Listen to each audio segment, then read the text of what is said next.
들깨를 이렇게 드시면 당뇨와 혈당이 싹 사라지고 치매도 예방할 수 있어요. 들기름, 들깨하면 무엇이 생각나시나요? 들기름에 북어와 미역국을 구수하게 볶아 시원한 북어 미역국을 끓여 먹어도 정말 맛있죠? 건강에도 좋다는 이 들기름과 들깨 잘못 먹으면 암에 걸리고 혈관 건강에도 악영향을 줘서 치매도 유발할 수 있다는 사실 알고 계셨나요? 들깨의 효능과 어떻게 먹을 때 건강을 해쳐 암에 걸리고 치매를 유발하는지, 그리고 어떻게 먹는 것이 건강하게 먹는 방법인지, 어떻게 보관하는 것이 가장 좋은 방법인지 들깨에 대한 모든 것 알려드릴게요. 나이가 들면서 산책하기도 힘들고 관절이 쑤시고 무릎 통증 때문에 힘드시지 않으신가요? 들깨의 첫 번째 효능은 바로 관절염에 좋다는 것입니다. 무릎이나 관절 통증 때문에 병원에서 진통제를 처방받으시잖아요. 이때 처방받는 진통소염제의 역할은 몸속에 프로스타글란딘이라는 물질의 생성을 억제해서 통증을 막아주는 건데요. 들깨 속에는 식물성 오메가3 지방산인 알파리놀렌산이 함유되어 있는데, 이는 체내에서 염증을 일으키는 프로스타글란딘의 생성을 억제하는 데 아주 좋은 효능을 발휘합니다. 우리가 오메가3를 먹는 이유 중에 하나도 혈관 건강이나 피를 맑게 해준다 등의 역할도 있지만, 몸속에 미세 염증을 잡아주는 역할도 있어 드시는 분들이 정말 많은데요. 들깨가 바로 이런 염증 유발물질을 억제해줘서 진통 역할을 한다는 것이에요. 그리고 들깨의 두 번째 효능은 바로 뼈 건강에 도움을 준다는 것입니다. 들깨는 관절염과 무릎 통증을 완화시켜주는 성분이 들어있을 뿐만 아니라 바로 뼈 건강에도 도움을 주는 식품인데요. 바로 칼슘 함량이 높기 때문입니다. 들깨의 100g에는 390mg 정도 되는 칼슘이 함유되어 있어 뼈 건강에 아주 도움을 줄 수 있는 좋은 식품이기도 합니다. 그래서 뼈 건강에 아주 도움을 줄 수 있는 좋은 식품이기도 합니다. 그래서 들깨를 꾸준히 섭취하면 골다공증 예방에도 참 좋은데요. 골다공증은 중년 이후 노화가 진행될 때 영양 불균형이 생기면서 많이 발병하게 되는데요. 여성의 경우 폐경 이후에 골밀도가 많이 감소해서 골다공증이 발생하는 경우가 많습니다. 노인의 골반 골절은 65세 이상은 30%가 1년 내에 사망하고 80세 이상은 50%가 2개월 내에 사망할 수 있으므로 노인의 뼈에 대한 관리는 매우 중요한데요. 골다공증의 관리는 뼈 건강을 유지하고 골절 위험을 줄이기 위해 중요합니다. 뼈 건강을 위해 들깨 꾸준히 섭취하는 게 좋겠죠? 나이가 들면서 깜빡깜빡하는 일이 잦아지고 기억력이 떨어져 고민되시는 분이 많으시죠? 이제 걱정하지 마세요. 세 번째 들깨 효능은 바로 뇌 건강, 뇌신경을 튼튼하게 해주고 기억력을 높여주며 치매를 예방하는 데 도움을 준다는 것입니다. 이렇게 좋은 효능이 있는 이유는 들깨에 바로 아까 잠깐 말씀드린 오메가3가 풍부하게 함유되어 있기 때문입니다. 오메가3는 등푸른 생선에 많이 함유되어 있다고 알고 계시잖아요. 이것은 동물성 오메가3고요. 식물성 오메가3인 알파리놀렌산이 들깨에 많이 함유되어 있는데요. 들깨에 함유된 지방산 중에서 60%가 바로 알파리놀렌산입니다. 이 알파리놀렌산은 뇌신경 보호에 탁월한 효과가 있는데요. 어떻게 뇌신경을 보호하느냐? 뇌신경에 염증을 일으켜 망가뜨리는 사이토카인이라는 물질이 있는데요. 이런 사이토카인 물질의 분비를 감소시키고요. 또 알츠하이머 치매 환자의 뇌에 많이 발견되는 비정상적인 단백질인 베타 아밀로이드도 바로 이 알파리놀렌산이 감소시키기 때문입니다. 참치에 많이 함유되어 있다는 DHA 들어보셨죠? DHA가 바로 대표적인 뇌기능 강화 물질인데요. 이 DHA가 기억을 높이는 데 도움을 주고 학습 능력 또한 좋게 하는데요. 이 DH는 체내에 합성되지 않아 식품으로 섭취를 해야 합니다. 들깨에 함유된 알파리놀렌산이 흡수될 때 바로 이 DHA로 전환이 됩니다. 어린이 전용 오메가3 같은 경우도 성인보다는 EPA보다 DHA 함유량이 높은 영양제도 많죠? 들깨가 뇌신경, 뇌 건강에 좋은 이유가 바로 이겁니다. 네 번째 들깨의 효능은 심장을 건강하게 하고 뇌혈관의 노화를 막아주는데 도움을 준다는 것입니다. 알파리놀렌산이 체내에 흡수될 때 DHA로 변환된다고 했잖아요. 그뿐 아니라 바로 EPA로도 변환이 되는데요. 이 EPA가 어떤 역할을 하냐면 바로 혈소판 응집을 억제해 혈관에 혈전이 생기는 것을 방지하는 효능이 있습니다. 그리고 혈관을 튼튼하게 하는 효능과 혈액의 중성지방과 나쁜 콜레스테롤인 LDL을 낮추고 좋은 콜레스테롤인 HDL을 높여주는 역할도 합니다. 미국의 심장협회에서는 허혈성 뇌졸중, 심장마비로 인한 돌연사, 관상동맥 질환 등의 위험을 감소시키기 위해 매주 1에서 2회 이상 오메가3 지방산이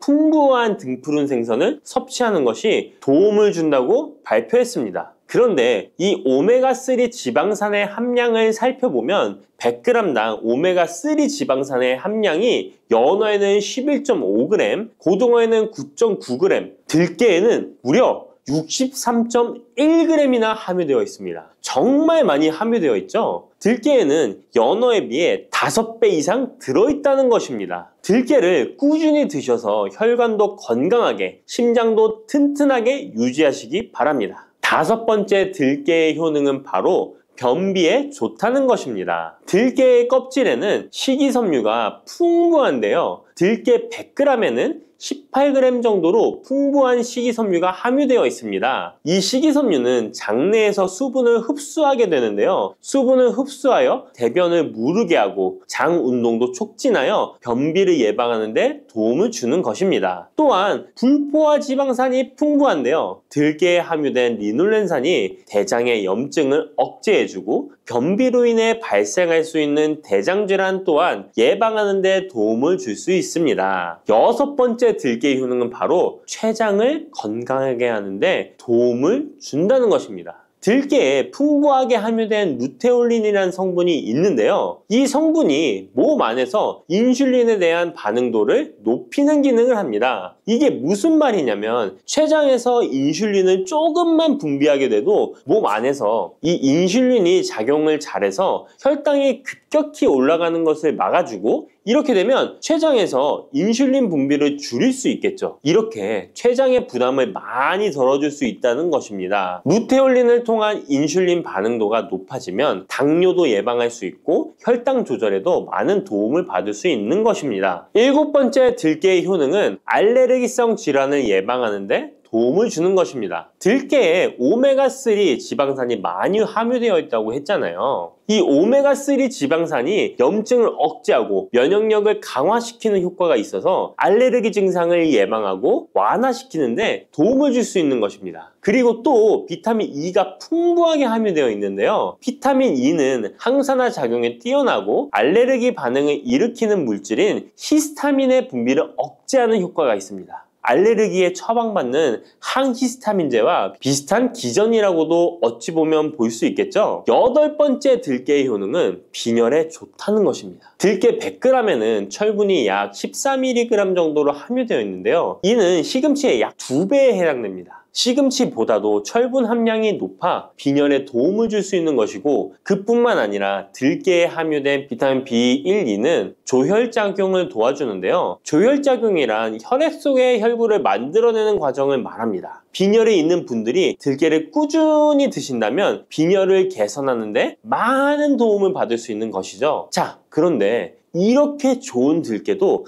가장 취약한 단점이 있습니다.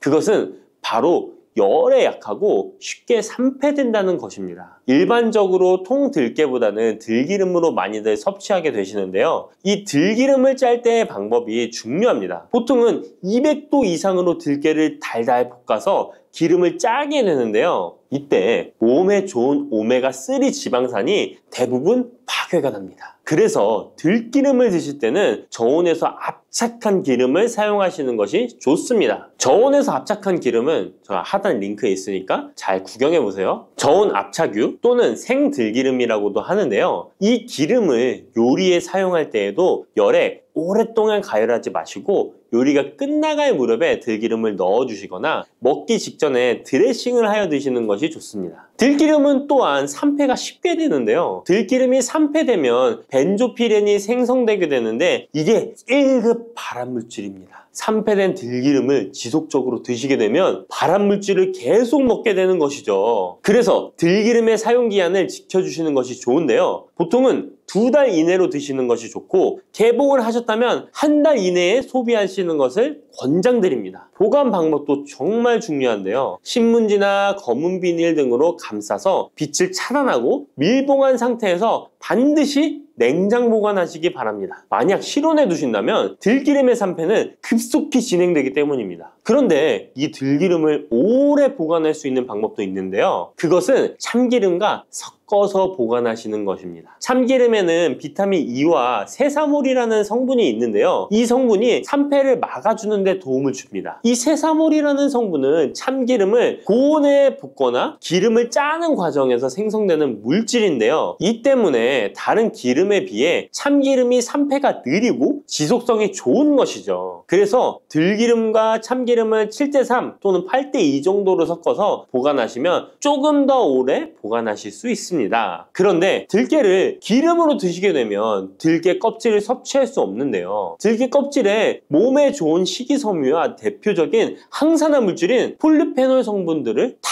버리게 되는 것입니다. 그래서 들깨를 제대로 드시려면 들기름보다도 통들깨 자체로 드시는 것이 좋습니다. 마트에 가면 통들깨보다도 들깨 가루를 많이 판매하시는데요. 들깨 가루는 산패가 빨리 되기 때문에 통들깨를 구매해 드시길 바랍니다. 통들깨를 구매하시면 그 안에 작은 돌이라든지 이물질이 들어있어 세척을 잘 해주셔야 되는데요. 세척하는 방법 알려드릴게요. 먼저 들깨를 물에 담가 씻어줍니다. 그리고 물 위에 뜨는 것만 채로 걷어 옮겨주시기 바랍니다. 그렇게 하면 바닥에 이물질만 남는데요. 이것을 버리고 또 물에 담가 씻어주고 물 위에 뜨는 것만 채로 걷어 옮겨주시면 됩니다. 이 같은 작업을 3번, 4번 반복해주면 되는데요. 이렇게 하면 통들깨를 깨끗하게 세척할 수 있습니다. 깨끗하게 세척한 통들깨는 자연 건조해 주셔도 되긴 하지만 시간이 오래 걸리니 팬에 담아 약한 불로 건조시켜 주시거나 쉬운 방법은 전자레인지를 이용하시면 됩니다. 전자레인지를 이용한 건조 방법 알려드릴게요. 세척한 통들깨를 접시에 담아 주시고요. 이렇게 해서 5분 정도 돌려주시고요. 상태를 확인해 줍니다. 아직 덜 건조되었을 거예요. 한 번에 오랜 시간 전자레인지에 돌리면 들깨가 탈 수 있으니까 이렇게 5분 정도씩 돌려가며 상태를 확인해 주면서 완전히 건조될 때까지 이 작업을 해주시면 됩니다. 완전히 건조된 통들깨는 그냥 스푼으로 떠서 드셔도 되고요. 먹을 만큼씩 믹서기에 갈아서 음식에 넣어 드셔도 되고 통들깨 자체로 음식에 넣어 드셔도 됩니다. 이렇게 하시면 들깨를 산패되지 않은 상태로 신선하고 건강하게 버리는 것 없이 드실 수 있습니다.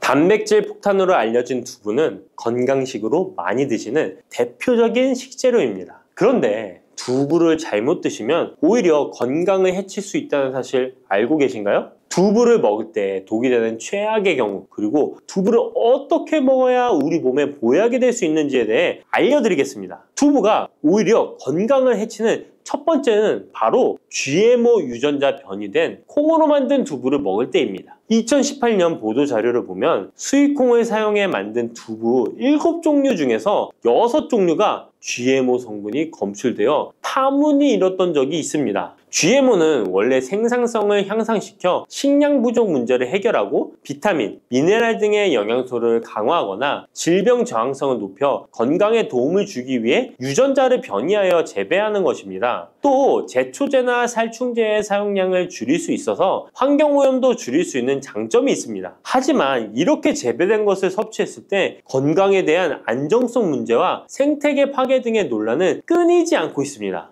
우리나라에서는 GMO 재배를 법으로 금지하고 있으며 많은 나라들이 GMO의 수입과 생산을 규제하고 있습니다. GMO 식품을 꾸준히 섭취할 경우 건강에 문제가 생길 수 있는데요. 2년 동안 실험지 200마리에게 GMO 옥수수를 먹인 실험 결과 20%의 쥐에서 종양이 발생했고 종양의 크기도 컸는데요. 종양의 크기가 탁구공만큼 크게 자란 쥐도 발견됐는데 쥐 전체 몸무게의 4분의 1에 해당되는 무게였다고 합니다. GMO 표기가 의무이기 때문에 GMO 표기가 없는 식품을 사 먹으면 되지만 문제는 식품을 몇 차례 가공 과정을 거쳐 GMO의 DNA나 단백질이 남아있지 않은 식품은 GMO 표기를 하지 않아도 된다는 규정이 있기 때문에 소비자로서는 불안할 수밖에 없는데요. 따라서 두부를 구매하실 때 원료가 수입산이 아닌 국내산 콩으로 만든 두부를 사드시길 바랍니다. 우리나라는 GMO 재배 자체가 금지이기 때문에 국내에서 재배된 식품은 안심하고 드셔도 됩니다. 두부가 건강을 해치는 두 번째는 바로 유부를 드시는 것입니다. 유부는 두부를 기름에 튀겨서 만드는 건데요. 유부를 먹는 방법에는 대표적으로 유부초밥이 있지만 이외에도 다양한 요리의 재료로 사용됩니다.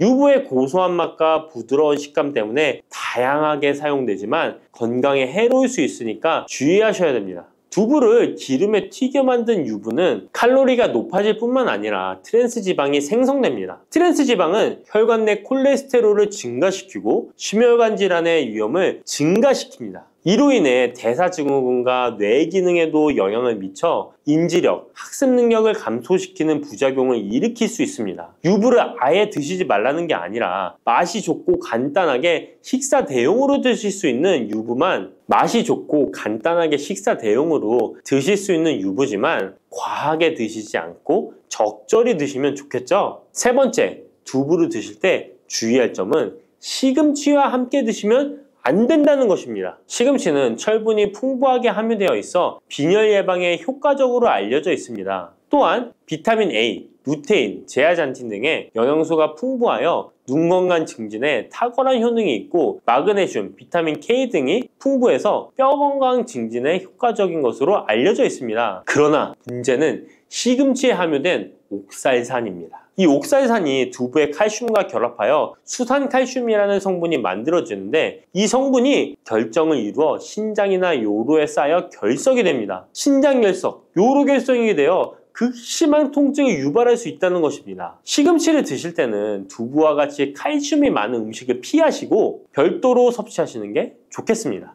네 번째, 두부를 드실 때 오히려 해가 되는 경우는 갑상선이 약하신 분들입니다. 두부에는 사포닌이라는 성분이 함유되어 있는데 사포닌을 많이 섭취하게 되면 요오드가 몸 밖으로 과도하게 배출될 수 있습니다. 요오드는 갑상선 호르몬의 합성과 조절을 돕는 아주 중요한 성분인데요. 요오드가 부족하게 되면 갑상선 호르몬인 티록신의 생성이 부족하게 되어 갑상선의 기능을 제대로 하지 못하는 상황이 발생할 수 있습니다. 이렇게 되면 갑상선 저하증이 생길 수 있고 무기력해지고 피로가 회복이 잘 안 되며 우울증, 부종, 집중력 저하 등의 다양한 증상을 야기할 수 있습니다. 갑상선에 문제가 없는 분이라면 두부를 많이 드셔도 문제가 되지 않지만 이미 갑상선이 약하신 분들에게는 안 좋은 영향을 줄 수 있는 것입니다. 그렇다면 두부는 어떻게 드셔야 두부의 효능을 최대한 높일 수 있는지 알려드리겠습니다. 두부는 기본적으로 단백질이 풍부한데 이뿐만 아니라 리놀렌산, 레시틴, 피토스테롤 등의 성분이 풍부해서 몸 안의 콜레스테롤 수치를 낮춰주고 혈액순환을 원활하게 해서 동맥경화, 심근경색, 뇌출혈 등의 심혈관 질환을 예방할 수 있습니다. 또한 두부는 체력과 근력을 유지하는 데 큰 도움을 주는데요. 바로 두부의 풍부한 단백질 때문이죠. 근육은 매일 일정량이 새로운 근육으로 대체되기 때문에 매일 단백질을 공급해줘야 되는데요. 우리 몸에 단백질을 공급해주기 위해 정말 유용한 음식이 두부인 것이죠. 또한 두부에는 콜린이 풍부한데 콜린은 알츠하이머성 치매를 예방하는데 탁월한 효능을 발휘하게 됩니다. 두부는 탈모 예방에도 도움이 되는데요. 머리카락의 원료인 단백질을 보충하는데 도움이 될 뿐만 아니라 이소플라본이 풍부해 남성 호르몬을 조절해줍니다. 따라서 호르몬성 탈모 예방에 도움을 줄 수 있는 것입니다. 또한 두부는 건강에 장수하는 데 도움이 되는데요. 많은 과학자들의 연구 결과 건강하게 장수한 사람들의 특징이 식물성 단백질을 꾸준히 섭취했다는 사실을 발견했고, 동물성 단백질을 식물성 단백질로 바꿔 섭취했을 때 사망의 위험성이 낮아진다는 연구 결과도 있습니다.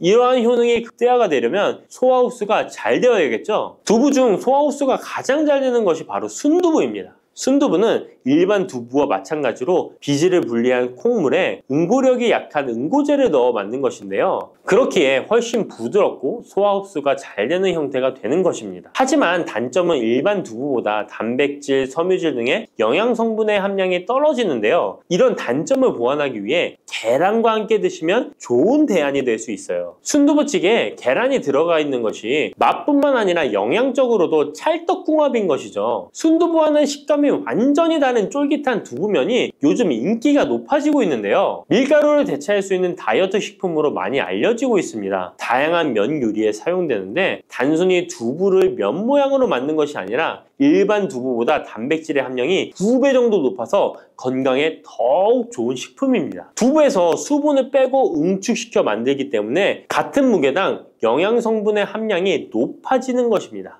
두부는 양배추와 함께 드시면 좋은데요. 두부는 단백질이 풍부하지만 비타민C와 섬유질이 부족한데 양배추와 함께 드시면 모든 영양소를 골고루 섭취할 수 있게 되는 것입니다. 또 귀리를 넣은 잡곡밥과 함께 드시면 좋은데요. 귀리에 풍부하게 함유된 식이섬유와 베타글루칸과 두부의 단백질, 칼슘을 충분히 섭취할 수 있는 것입니다. 두부는 그리고 미역과 김, 다시마와 같은 해조류와 함께 드시면 좋은데요. 이런 해조류와 함께 드시게 되면 두부의 단백질을 흡수하는데 극대화가 되고 두부의 사포닌으로 인한 요오드 배출을 해조류의 풍부한 요오드 성분이 상쇄시켜 줄 수 있는 것입니다.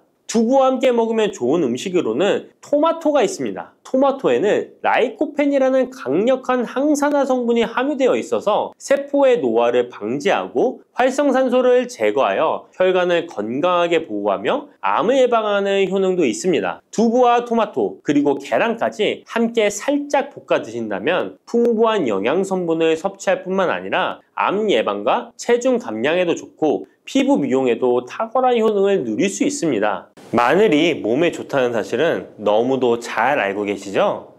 그런데 이것과 함께 먹으면 암과 치매에 걸린다니 깜짝 놀라셨나요? 아무리 몸에 좋은 마늘이지만 함께 먹으면 오히려 몸에 독이 되는 음식들도 있습니다. 그리고 마늘은 생마늘, 구운 마늘, 찐마늘, 절인 마늘, 흑마늘 등 먹는 방법이 다양하잖아요. 이렇게 먹는 방법에 따라서도 우리 몸에 주는 효능이 다르답니다. 여기서 잠깐! 마늘 껍질은 대부분 먹지 않고 버리시잖아요. 마늘 껍질 오늘부터 절대 버리지 마시기 바랍니다. 마늘 껍질을 왜 먹어야 하는지 그리고 어떻게 먹어야 하는지 알려드릴게요. 자, 그럼 마늘과 절대 함께 드시면 안 되는 음식과 마늘과 함께 드시면 좋은 음식, 그리고 마늘과 마늘 껍질의 효능까지 마늘에 대한 모든 것을 알려드릴게요. 마늘은 정말 우리나라 사람들이 좋아하는 식재료인데요. 한국농촌경제연구원이 발표한 자료에 의하면 우리나라 1인당 1년 동안 마늘 소비량이 7kg인데요. 놀라지 마세요. 세계 평균이 0.8kg이랍니다. 우리나라 사람들이 마늘을 정말 많이 먹고 있죠. 마늘을 많이 먹는다는 것, 그만큼 건강한 식단을 먹고 있을 가능성이 높은 건 사실이지만 먹는 방법에 따라 오히려 독이 될 수도 있습니다. 여기서 마늘과 절대 함께 먹으면 안 되는 음식 첫 번째는 바로 빵입니다.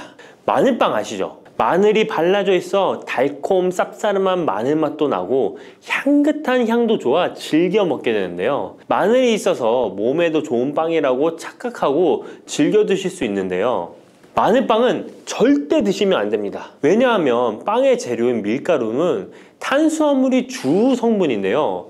밀가루의 고탄수화물은 소화 과정에서 당으로 분해되고 혈당 지수를 급격히 올리게 되며 이때 인슐린의 분비가 과도하게 됩니다. 이런 현상이 반복되게 되면 체내의 인슐린 저항성이 높아지고 췌장을 망가뜨려 당뇨를 유발할 수 있는 것입니다. 그리고 이 당은 몸에 흡수되면서 지방으로 변하고 쉽게 살이 찌게 되어 비만을 야기할 수 있습니다. 밀가루 빵을 만들면 글루텐이라는 단백질이 생성되는데 이 글루텐은 소화불량, 복통, 변비 등 증상을 유발할 수 있습니다. 이뿐만 아니라 글루텐이 몸에 들어오면 장에서 에소루핀이라는 성분이 만들어지게 되는데 이 에소루핀은 중독성이 강해 밀가루 중독을 일으켜 빵 같은 밀가루를 과다 섭취하게 만든다는 것입니다. 마늘이 아무리 좋은 성분으로 항암작용, 항염증 작용을 한다고 해도 마늘빵으로 드신다면 아무 소용이 없는 것입니다. 그러면 마늘은 어떻게 먹어야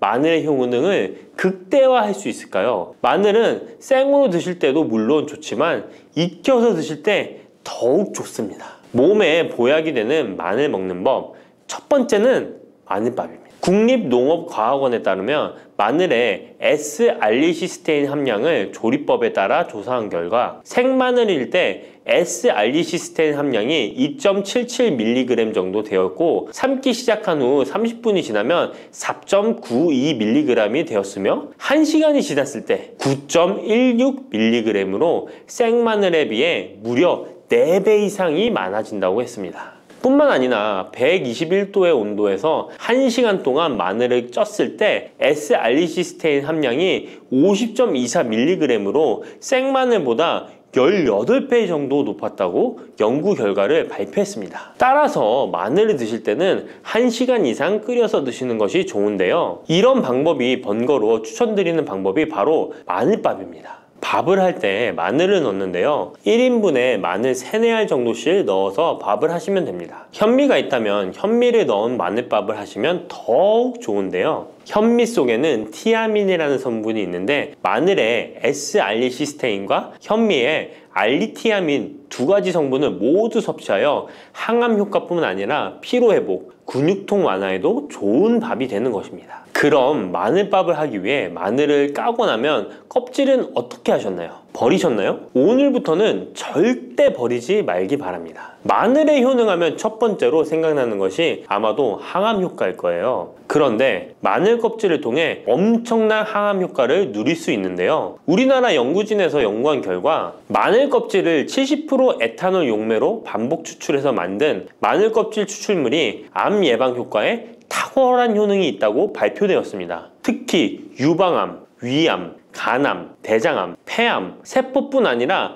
다양한 암세포에 대한 억제 효과가 있다고 했는데요. 그 중에서도 유방암 세포의 증식을 억제하는 데 효과가 가장 높았다고 합니다. 마늘 껍질의 두 번째 효능은 바로 심혈관을 튼튼하게 한다는 것입니다. 마늘 껍질은 마늘 알맹이보다 식이섬유가 4배, 폴리페놀이 7배나 많게 함유되어 있는데요. 식이섬유는 혈관 내에 나쁜 콜레스테롤을 흡착해 몸 밖으로 배출하는 데 도움을 주고 항산화 성분인 폴리페놀은 콜레스테롤이 산화되는 것을 막아 나쁜 콜레스테롤이 만들어지는 것을 방지하는 데 효능이 있는 아주 중요한 성분입니다. 마늘 껍질에 함유된 알리신 성분은 혈중 지질을 낮춰 콜레스테롤과 중성지방을 낮추는 데 효과적인 성분입니다. 이를 통해 동맥경화를 방지하는 데 도움을 주어 심혈관 질환을 예방하는 데 좋은 성분인 것입니다. 또 마늘 껍질을 말려 분말로 만들어 음식에 넣어 드시면 비만을 막아주는 효과를 볼 수 있는데요. 식이섬유가 풍부해 지방의 흡수를 막고 나쁜 지방을 배출하는 데에도 탁월한 효능이 있습니다. 뿐만 아니라 체내 지방의 대사를 촉진하여 지방 분해가 빠르게 일어나 체지방을 제거하는 데 아주 효과적입니다. 그리고 마늘 껍질 분말로 드시는 방법 말고 차로도 드시는 방법이 있는데요. 마늘차 우리는 법을 알려드릴게요. 마늘 껍질을 깨끗하게 씻어 말린 다음에 기름을 두르지 않은 팬에 마늘 껍질을 넣고 볶아주어 수분을 없애줍니다. 이렇게 하는 이유는 수분을 없애는 것도 있지만 마늘 껍질을 열을 가하게 되면 항산화 성분인 폴리페놀과 플라보노이드 성분이 증가하기 때문입니다. 이렇게 수분을 없앤 마늘 껍질을 냉동실에다 보관하셨다가 드실 때 끓는 물에 소주 반 컵을 넣고 물 1리터, 마늘 껍질 15g 정도 넣고 끓여주시면 됩니다. 이렇게 끓인 마늘 껍질차를 따뜻하게 드셔도 되고 냉장고에 넣어 시원하게 드셔도 괜찮습니다. 마늘이 몸에 좋다고 해서 꿀에 마늘을 재워 드시는 분 계시잖아요. 물론 꿀마늘이 몸에 좋은 분들도 계시지만 꿀과 마늘은 절대 함께 드시면 안 되는 음식입니다. 식품 비방이라는 문헌에 보면 꿀과 마늘은 함께 먹으면 안 된다라고 적혀 있는데요. 그 이유는 꿀과 마늘은 둘 다 열을 내는 뜨거운 음식이기 때문입니다. 꿀과 마늘을 함께 먹게 되면 체질이 맞지 않는 경우에는 부작용이 클 수 있기 때문입니다. 체질에 맞지 않는 분들이 이 꿀마늘을 드시게 되면 눈의 충혈이 잦아지고 노화가 빨라질 수 있습니다. 돋보기를 빨리 쓸 수 있게 된다는 거죠. 또한 두통이 생기며 피부에도 트러블이 생기는 부작용도 있으니 꼭 기억하시기 바랍니다. 당 섭취에 주의하셔야 하는 당뇨, 고지혈증을 갖고 계신 분들이나 암 환자분들은 절대로 꿀마늘을 드시면 안 됩니다. 그렇다면 마늘을 또 어떻게 드시는 것이 좋을까요? 바로 다양한 쌈채소와 함께 드시는 것을 추천드립니다. 마늘의 매운맛을 내는 알리신 성분이 혈관을 건강하게 하여 암을 예방하고 쌈채소를 통해 다양한 비타민과 무기질을 섭취하며 풍부한 항산화 물질도 섭취해 활성산소를 제거하고 혈관을 깨끗하게 해 노화를 방지하고 활력이 넘치는 건강한 몸이 될 수 있는 것이죠. 그런데 마늘을 반찬으로 만들어 드실 때 절대 드시면 안 되는 것이 있습니다. 그것은 바로 마늘장아찌입니다. 아니, 마늘장아찌가 왜? 라고 의문이 생기는 분들이 계시죠? 모든 마늘장아찌가 안 된다는 것이 아니라 설탕이 많이 들어간 마늘장아찌는 만들어 드시면 안 됩니다. 시중에 판매되는 마늘장아찌에는 설탕이 많이 들어가 있을 가능성이 높으니 절대 드시지 않기를 바랍니다. 몸에 좋은 마늘도 설탕과 함께 먹으면 오히려 독이 되는데요. 설탕이 많이 함유된 마늘장아찌를 드시게 되면 혈당이 급격하게 오르고 인슐린 저항성이 높아지며 혈액 속에 중성지방이 많아져 혈액을 끈적하게 만들게 됩니다. 또한 설탕을 많이 섭취하게 되면 뇌에서 기억력을 담당하는 해마의 크기를 줄어들게 해 기억력을 감퇴시키고 나아가 치매를 일으킬 수도 있습니다. 집에서 마늘장아찌를 담가 드실 때는 설탕을 넣지 말고 건강한 식재료만을 사용하시는 것이, 마늘을 건강하게 드실 수 있는 또 다른 방법은 흑마늘을 추천드립니다. 마늘에 열을 가하면 마늘색이 점점 짙어져 결국 까맣게 변하는 흑마늘이 되는데요. 그 이유는 마늘 속에 있는 당류와 단백질인 아미노산이 반응하여 갈색을 띠는 멜라노이딘 색소가 만들어지기 때문입니다. 이 반응을 마이야르 반응이라고 하죠. 고기를 구우면 빨간색의 고기가 점점 희어지다 갈색으로 변하는 반응과 같은 원리인 것입니다. 이렇게 흑마늘을 만들게 되면 생마늘보다 S알리스테인 성분이 5배가 많아질 뿐만 아니라 새로운 항산화 물질들이 많이 만들어지게 됩니다. 항암 효과가 뛰어난 폴리페놀이 생마늘에 비해 4배 이상 많아지고 유액 분비를 촉진해 소화를 잘 되게 하는 효능도 있으니 잊지 마시고 흑마늘을 만들어 주시기 바랍니다. 마늘은 또 요리할 때 많이 사용하는 재료인데요. 마늘을 얇게 썰어 기름에 튀긴 마늘튀김을 절대 드시면 안 됩니다. 기름에 마늘을 튀기면 마늘 향도 좋고 마늘의 매운맛은 없어지고 단맛은 좋아져 남녀노소 좋아하는 식재료가 되는데요. 뜨거운 기름에 튀긴 마늘은 우리 몸에 좋은 항산화, 항암 물질들을 파괴하고 몸에 안 좋은 탄수화물만 남은 음식이 됩니다. 마늘을 튀길 때 사용하는 기름은 오메가6 지방산이 많은 식용유를 사용하게 되는데요. 이런 기름을 많이 먹게 되면 몸 안에 지방산 불균형이 일어나 염증 수치가 높아질 수 있습니다. 튀긴 마늘을 섭취하게 되면 당 독소 또한 높아져 결국 우리 몸에 인슐린 저항성이 높아지는 악영향을 주는 것이죠. 만약 기름에 튀긴 마늘을 드시고 싶다면 한 가지 방법이 있는데요. 그것은 올리브유를 사용하시고 불을 오래 가열하지 말고 살짝만 가열하여 마늘도 튀기듯이 오래 하지 말고 살짝만 익혀서 드시면 향도 좋고 몸에도 좋은 마늘을 드실 수 있습니다. 올리브유를 이용한 마늘을 드시는 방법 하나 더 알려드리겠습니다. 그것은 올리브유에 마늘을 재워 먹는 방법인데요. 먼저 마늘을 끓는 물에 넣어 5분 정도 데쳐주시고요. 소독된 병에 마늘을 담고 올리브유를 가득 담아줍니다. 이때 통후추를 조금 넣어주면 풍미를 더욱 높일 수 있습니다. 올리브유와 마늘이 만나 항산화 성분, 항암물질이 극대화되어 혈관을 튼튼히 하고 혈전의 생성을 막고 혈류를 원활하게 하여 치매를 예방하고 심장마비와 뇌졸중까지 예방할 수 있는 보약이 되는 것입니다. 이렇게 만든 마늘 올리브유 절임은 반찬으로 드셔도 좋고 생선 요리를 할 때 이 마늘을 으깨어 생선에 발라주면 생선 비린내를 잡아줄 뿐만 아니라 마늘과 올리브유의 풍미가 더해져서 더욱 맛있는 요리가 될 수 있습니다. 이렇게 좋은 마늘도 드실 때 주의하셔야 할 분들이 계신데요. 마늘의 효능 중에 혈전을 제거하고 혈류를 원활하게 하는 효능이 있었잖아요. 이런 효능이 혈액을 묽게 만들기 때문인데요.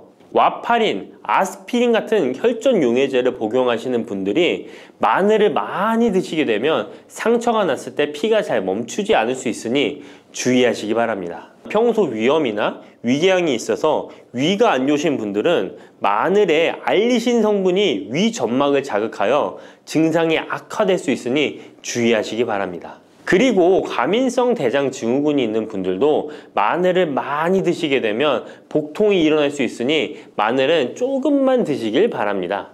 검은콩 드실 때 제발 이렇게 드세요. 그래야 내장지방 싹 녹아내리고 치매를 예방할 수 있어요. 검은콩이 건강에 좋다는 사실 모두 알고 있을 텐데요. 특히 내장지방을 없애 뱃살을 뺐는데 좋다고 알고 계실 거예요. 또한 검은콩은 혈관에 쌓이는 콜레스테롤 수치도 낮춰주는 효과가 있다고 하는데요. 그래서 볶아도 먹고 밥에 넣어서도 많이 드시지 않나요? 근데 정작 우리의 뱃살은 빠지지 않고 콜레스테롤 수치도 낮아지지 않는데요. 그건 먹는 방법에 문제가 있기 때문이에요. 물론 검은콩은 몸에 좋은 역할을 하는 효능이 많이 있지만 어떻게 먹느냐에 따라 오히려 몸에 독이 될 수도 있고 반대로 효능을 극대화시킬 수 있는데요.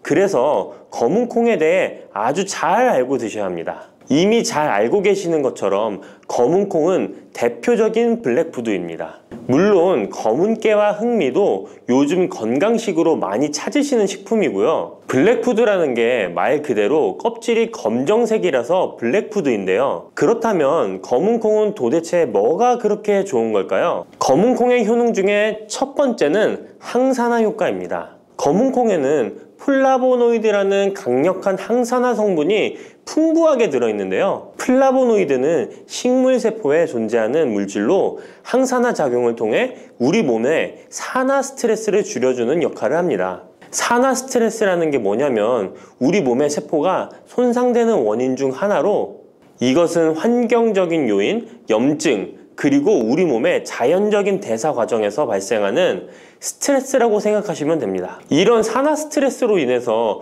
활성산소라는 물질이 생겨 세포 손상, 노화, 다양한 질병의 발병을 촉진할 수 있는 거죠. 그런데 검은콩에 들어있는 항산화제인 플라보노이드는 세포의 손상을 예방해서 우리 몸에 산화 스트레스를 줄여줍니다. 이는 노화를 느리게 하고 심장질환, 암, 알츠하이머 병 등과 같은 여러 가지 질병의 위험을 줄이는데 도움이 되는데요. 그렇기 때문에 검은콩은 플라보노이드 함량으로 인해 우수한 항산화 식품으로 간주됩니다. 검은콩의 효능 두 번째는 혈당 조절에 좋습니다. 혈당이란 간단히 말하면 우리 몸에서 음식을 소화하면서 만들어지는 당을 말하는 건데요. 이 당이 우리 몸의 에너지를 만드는데 꼭 필요하죠. 그런데 당이 너무 많아지면 몸에 나쁜 영향을 줄 수 있어요. 그래서 우리 몸은 당을 잘 조절해야 합니다. 그렇다면 검은콩이 어떻게 혈당을 조절하는 걸까요? 바로 검은콩 안에는 단백질과 식이섬유가 많이 들어있는데 단백질은 우리 몸을 튼튼하게 만드는 데 도움을 주고 식이섬유는 포만감을 느껴지게 해서 먹는 양을 줄일 수 있게 도와줍니다. 여기서 식이섬유의 역할이 중요한데요. 식이섬유는 당이 너무 빨리 몸에 흡수되는 것을 막아줍니다. 이렇게 되면 당이 천천히 몸에 흡수되어 혈당이 급격하게 오르는 것을 막아주게 되는 거죠. 검은콩의 효능 세 번째는 콜레스테롤 수치 조절입니다. 검은콩은 콜레스테롤 수치를 낮추는데 도움이 되는데요. 콜레스테롤은 우리 몸이 필요로 하는 지방 중 하나이지만 이게 너무 많으면 혈관을 막아 심근경색이나 뇌혈관 질환을 일으키는 원인이 되는 거죠.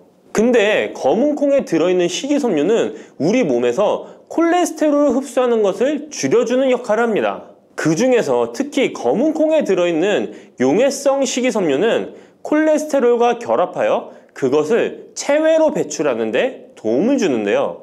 그것 말고도 검은콩에는 불포화 지방산이라는 건강한 지방도 풍부하게 들어있습니다. 이 불포화 지방산은 나쁜 콜레스테롤인 LDL 콜레스테롤을 줄이고 좋은 콜레스테롤인 HDL 콜레스테롤을 늘려주는 역할을 합니다. 이렇게 해서 심장 건강을 유지하는 데 도움을 주게 되는 거예요. 검은콩의 효능 네 번째는 눈 건강에 좋습니다. 검은콩에는 눈 건강에 도움이 되는 여러 가지 영양소가 들어있는데요. 그 중에서도 루테인과 제아잔틴은 눈 건강에 특히 중요한 역할을 합니다. 루테인과 제아잔틴은 우리 눈의 황반 부분에 많이 있는 영양소인데 이 황반은 우리가 선명하게 볼 수 있게 해주는 중요한 부분입니다. 루테인과 제아잔틴은 이 황반을 보호해주고 밀도를 유지시켜 눈의 노화를 막아주고 블루라이트와 같은 UV 파장의 빛으로부터 보호하는 역할을 하게 되는 거죠. 특히 루테인과 제아잔틴은 황반병성이라는 눈 질환을 예방하는 데 도움을 주는데요. 황반병성은 우리가 나이를 먹으면서 발생할 수 있는 눈의 질환으로 이 증상이 심해지면 시력을 잃게 만드는 주요 원인 중 하나입니다. 검은콩의 다섯 번째는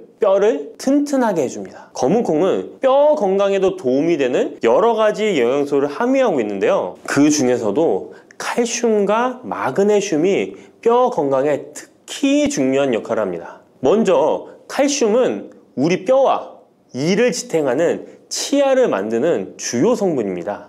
또한 우리 몸의 다른 중요한 기능들, 예를 들어 심장 박동과 신경 전달에도 필요한 물질입니다. 이런 중요한 칼슘이 검은콩에는 풍부하게 들어있어서 꾸준히 섭취하면 뼈를 튼튼하게 해주는 게 탁월한 식품이라고 할 수 있는 거죠. 그리고 마그네슘도 뼈 건강에 중요한 역할을 하는 미네랄인데요. 마그네슘은 칼륨이 우리 뼈에 제대로 흡수되는 것을 도와줍니다. 또한 이 마그네슘은 뼈의 구조를 유지하는 데 필요하며 뼈를 강하게 만드는 데 도움을 줍니다. 검은콩의 효능 여섯 번째는 피부 노화를 막아주는 효능이 있습니다. 검은콩에 들어있는 비타민 E, 아미노산, 그리고 항산화 성분이 피부 건강에 특히 중요한 역할을 합니다. 먼저 비타민 E는 피부를 보호하는 데 중요한 역할을 합니다. 비타민 E가 피부의 수분을 유지하는 데 도움을 주는데요. 추가로 비타민 E는 피부의 재생을 지원하고 피부 표면의 건강을 유지하는 데 필요한 지방산을 보호하는 역할까지 합니다. 이것뿐만 아니라 검은콩에 들어있는 아미노산은 우리 몸에 단백질을 만드는 데 필요한 성분인데요. 이게 왜 피부에 좋냐면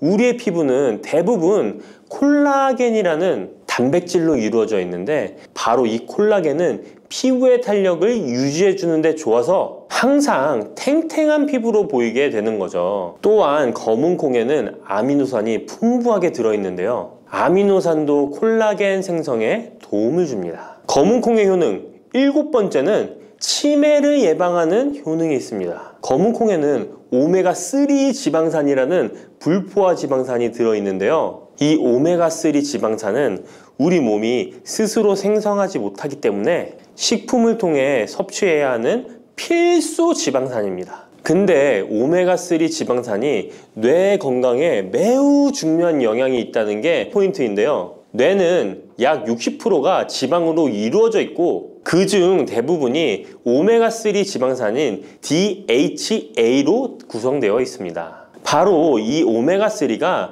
뇌세포의 막을 구성하며 신경 전달 물질의 생성과 기능에 관여하여 학습 능력과 기억력을 향상시키는 데 도움을 줍니다. 또한 오메가3 지방산은 뇌의 염증을 줄이고 뇌세포를 보호하는 역할도 하는데요. 이것은 뇌의 노화를 지연시키고 뇌 질환을 예방하는 데 도움을 주게 되는 거죠. 결국 오메가3 지방산은 치매 같은 뇌질환의 위험을 감소시키는데 효과적이라고 할 수 있습니다. 검은콩의 효능 8번째는 탈모 예방에 탁월합니다. 검은콩에는 모발의 성장에 필수 성분인 시스테인이 가득한데요. 이 성분들이 혈액순환에도 도움을 줘서 탈모도 예방이 되고 새치가 생기는 것도 막아주는 모발 건강에 정말 좋은 성분이라고 할 수 있습니다. 그러니까 나이가 들수록 꼭 드셔야 하는 음식이라고 생각하시고 드셔야겠죠. 근데 이런 어마어마하게 몸에 좋은 검은콩도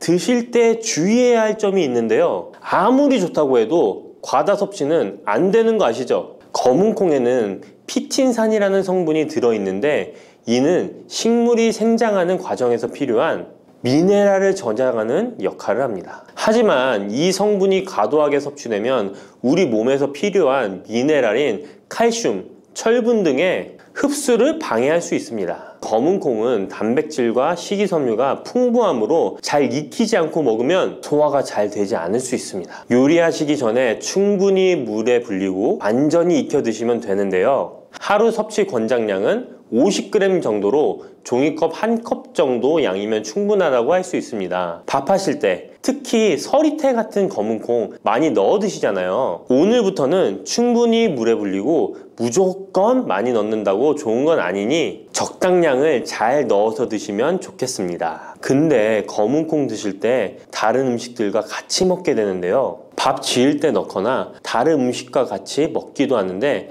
같이 먹으면 오히려 독이 되는 음식이 있다는 거 아시나요? 검은콩과 함께 먹으면 독이 되는 음식 첫 번째는 우유입니다.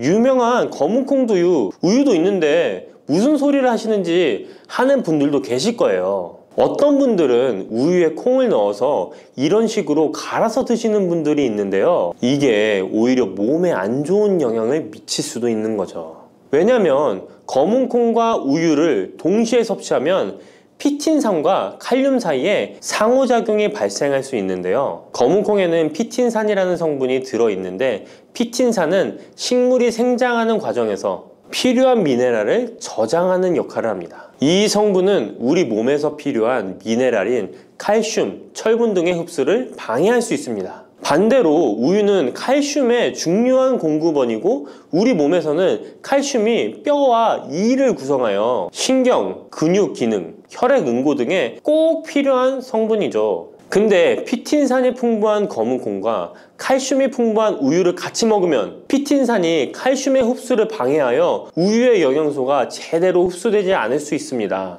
같이 드시면 절대 안 되거나 나쁜 큰 영향을 미친다는 것이 아니라 각각의 영양소의 섭취 목적으로는 따로 먹는 걸 추천드리는 거예요. 오해하시면 안 돼요. 검은콩과 함께 먹으면 독이 되는 음식 두 번째는 토마토입니다. 왜냐면 토마토가 콩의 단백질 흡수를 방해하고 소화를 어렵게 만들 수 있는 산성이기 때문인데요. 토마토의 산성 성분이 단백질의 흡수를 방해하면 콩에 충분히 있는 단백질이 몸에 흡수가 안 되어 콩의 영양 가치가 아무런 의미가 없게 되는 상황이 올 수 있는 것입니다. 또한 토마토의 산성 성분은 이미 단백질이 풍부하고 소화하기 어려운 콩을 더욱 소화하기 어렵게 만들 수 있습니다. 그렇지 않아도 나이가 들면 신진대사가 활발하지 않아 소화가 안 되는데 소화불량을 일부러 만들 필요는 없겠죠? 검은콩과 함께 먹으면 독이 되는 음식 세 번째는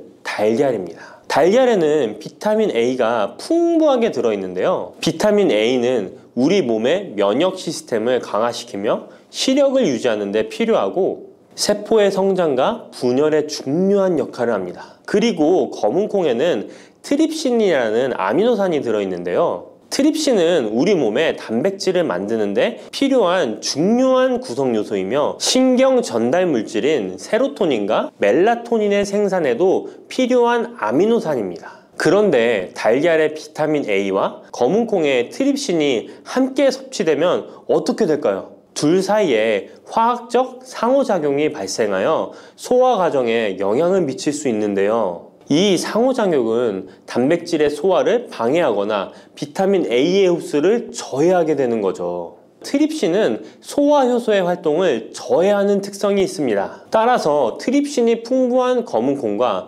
비타민 A가 풍부한 달걀을 함께 섭취하면 좋은 영양소를 흡수 못하는 결과를 가져올 수 있습니다. 앞으로는 무심코 검은콩과 같이 먹을 때 독이 되는 음식은 같이 안 드셨으면 좋겠습니다. 그렇다면 같이 먹을 때 궁합이 정말 잘 맞는 음식도 있지 않을까요? 정말 찰떡 궁합인 음식들도 있습니다. 검은콩과 궁합이 정말 잘 맞는 음식, 첫 번째는 흰 쌀밥입니다. 이미 다들 밥에 검은콩 넣어서 드시잖아요. 밥하고 검은콩은 그만큼 궁합이 잘 맞는다고 알고 계신 거죠. 검은콩에 들어있는 식이섬유는 소화 과정에서 천천히 분해되고 흡수되어 장기간 동안 포만감을 유지시키는데 도움이 되는데요. 밥과 함께 섭취하면 이런 효과가 더욱 증가를 하게 돼서 다이어트에도 효과적이라고 할 수 있습니다.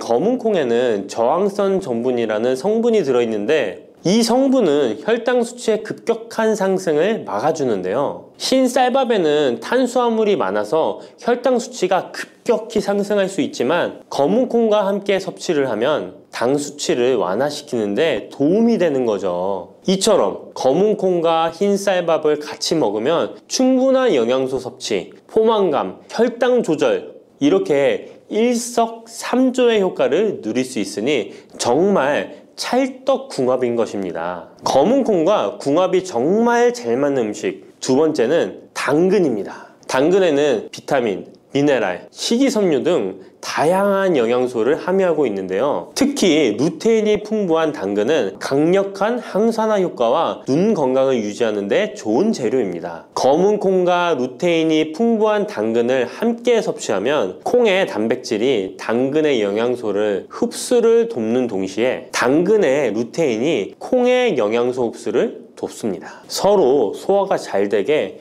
영양소 흡수가 잘 되게 도와주는 음식인 거죠. 당근 말고도 시금치와 같은 채소도 같은 역할을 하니 식사하실 때 당근이 들어간 음식이나 시금치 나물 같은 음식들과 같이 드시면 효과가 정말 좋을 거라 생각합니다. 검은콩과 궁합이 정말 잘 맞는 음식 세 번째는 닭고기입니다.